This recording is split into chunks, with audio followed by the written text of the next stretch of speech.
It's not my अर्थ और yours, it's our.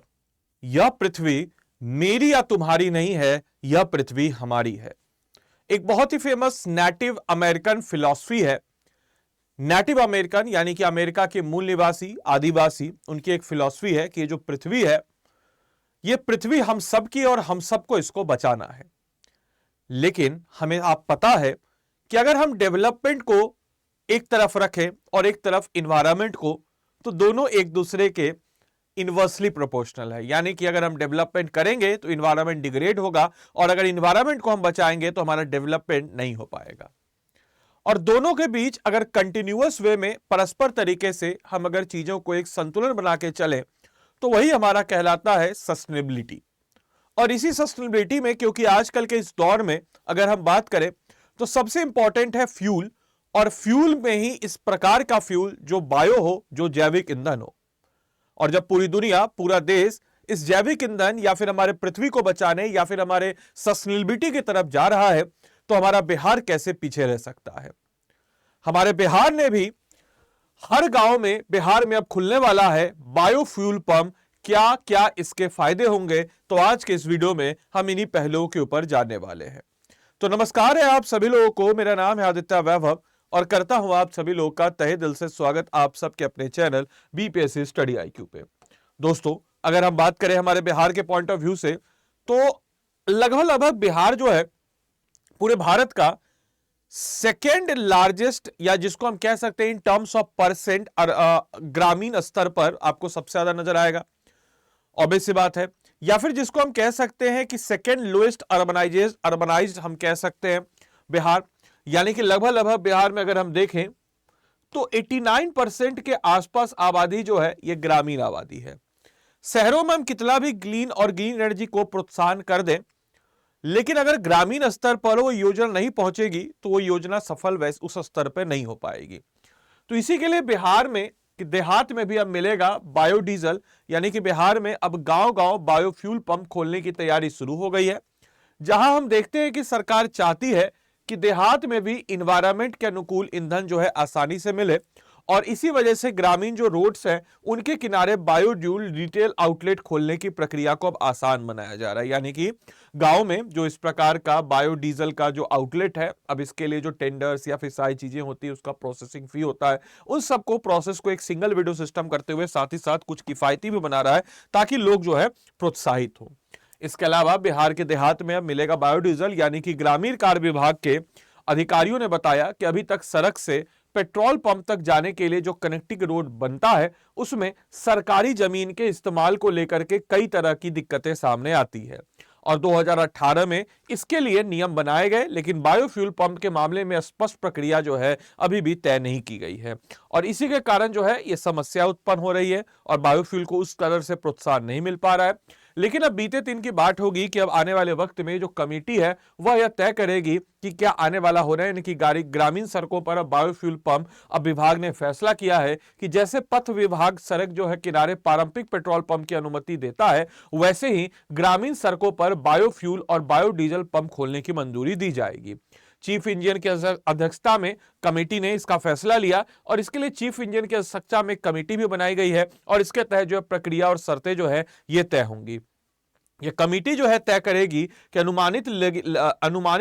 लेने की पूरी प्रक्रिया क्या होगी और किन शर्तों को पूरा करना जो है यह जरूरी होगा।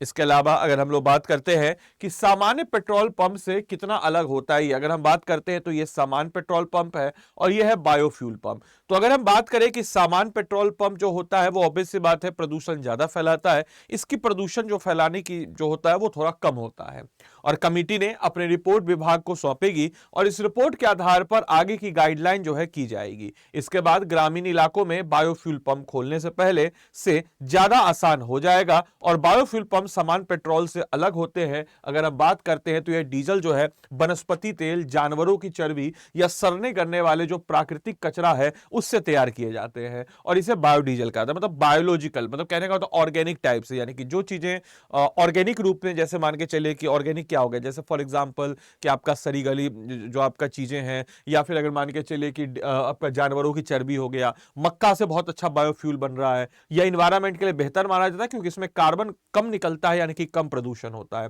और सरकार का मानना है कि इससे गांव में रोजगार के नए मौके भी बनेंगे और हरित ऊर्जा यानी कि ग्रीन एनर्जी को भी इससे काफी ज्यादा बढ़ावा मिलेगा। इसके अलावा आप लोग के लिए एक एमसीक्यू है, बिहार सरकार द्वारा ग्रामीण क्षेत्रों में बायोफ्यूल पंप खोलने की प्रक्रिया को आसान बनाने का मुख्य उद्देश्य क्या है? अपना उत्तर कमेंट बॉक्स में सारे के सारे बच्चे दें।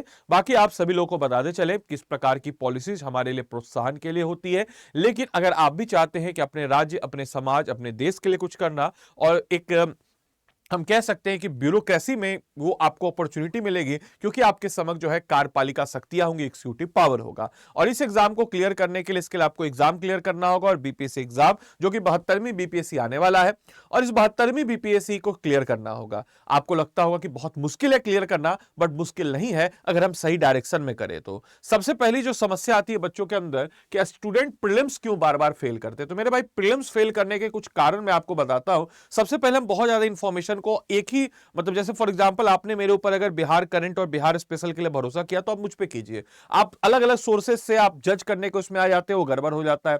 बहुत सारा बुक रखना, बहुत सारा नोट्स रखना, बहुत सारा पीडीएफ रखना, आपका स्टैटिक करंट का लिंकेज नहीं है कि करंट को कैसे स्टैटिक से जोड़ना है। इसके अलावा जैसे भी इस क्लास में आप देखे होंगे करंट स्टैटिक दोनों को मैंने जोड़ा। एमसीक्यू का एलिमिनेशन स्किल आपके पास अच्छा नहीं होता है, लो रिटेंशन और रिवीजन आपके पास नहीं है, और लैक ऑफ स्ट्रेटजी और नॉक लैक ऑफ एफर्ट, ये सारी समस्या आपके समक्ष आती है।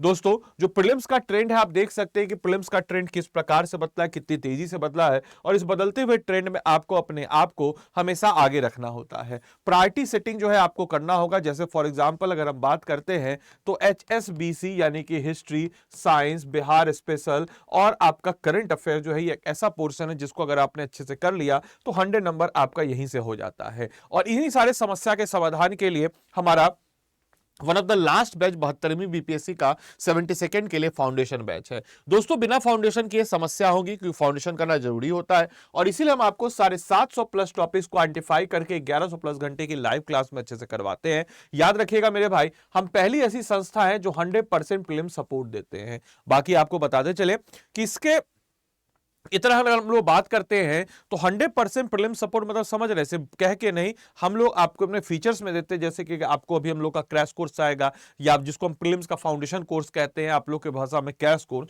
तो ये जो है ये भी आपको इस फाउंडेशन में इंक्लूड होगा। समझिए, जो फाउंडेशन आप ले लेंगे, आप अलग से लीजिएगा 6-7 हजार का, फिर 2 महीना जब बचेगा तो एमसीक्यू प्रैक्टिस के लिए 2-3 हजार 4 हजार कहीं से लीजिएगा। तो सब कुछ हम जो है इसी में आपको देते हैं, जस्ट लाइक ए महापैक। इसके अलावा आप डे 1 से आपको 5100 एमसीक्यू, एनसीईआरटी रिकॉर्डेड कोर्स, 7 किताब का सेट आपके घर तक मिलता है, ग्रुप मेंटरशिप बाय फैकल्टीज मिल जाता है, और मेरे द्वारा इंडिविजुअल मेंटरशिप भी मिलता है, और बाकी हमारे मेंटर्स, एक्सपर्ट मेंटर वो भी रहते हैं। इसके अलावा हम अगर बात करते हैं तो monthly current affairs, prelims, mains का आपको पिछले 1 साल से लेकर के आगे का मिलेगा। और उसके बाद हम लोग का मकसद आपको सिलेक्शन तक दिला रहा है, यानी कि आरंभ से सिलेक्शन तक, और सिलेक्शन के लिए मेंस भी जरूरी है, तो फाउंडेशन आपका कंप्लीट हो ही रहा होगा। और जैसे ही आपका प्रीलिम्स कंप्लीट हुआ, प्रीलिम्स के बाद हम आपको 4 महीने का स्पेशल मेंस आंसर राइटिंग जो बैच है, यह भी इसमें आपको देते हैं। इसके लिए भी आपको अलग से पे करने की जरूरत नहीं है, इंटरव्यू गाइडेंस प्रोग्राम के लिए अलग से पे करने की जरूरत नहीं है, और इतना सब कुछ आपको मिल जाता है ये हमारे आरंभ बैच में। तो मेरे भाई जाइए, इंतजार मत कीजिए, जल्द से जल्द आप सब लोग जाइए इस बैच में इनरोल कीजिए। इस बैच में इनरोल करने के लिए मैं आपको बता देता हूं, देखिए एक तो मेरा मेल आईडी है, मेल आईडी आप लोग लिख लीजिए ADITYA.BAIBHAV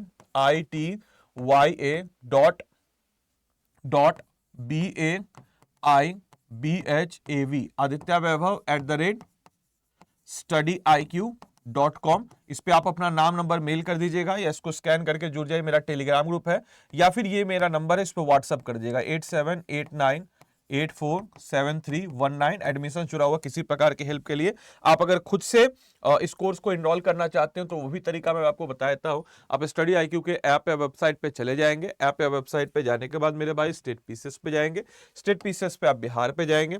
बिहार में आरंभ 20 है, इसमें आप बाय नाउ पे जाइएगा। बाय नाउ पे यहाँ पे जो है कोड लगा दीजिएगा, याद से कोड क्या लगाना है मेरे भाई, कोड क्या आपको लगाना है, तो ADILIVE आदि लाइव ही कोड लगाए, क्योंकि आदि लाइव से आपको मैक्सिमम डिस्काउंट मिलेगा। जो आपका लैंग्वेज है उसको चुन लीजिएगा, जिस लैंग्वेज आपको किताब चाहिए, और एक कोर्स जो है आपको मिल जाएगा। याद रखिएगा आदि लाइव ही कोड लगाना है, क्योंकि आदि लाइव कोड लगा के ही आपको मेरा मेंटरशिप मिल जाता है। या फिर ये नंबर है, आप कॉल भी कर सकते हैं 9289996924। लेकिन याद रखिएगा कॉल करके आपको बता देना है कि आपको किसका, तो आपको जो है आदित्य सर का मेंटरशिप चाहिए, इस चीज को आपको मेंशन करना है।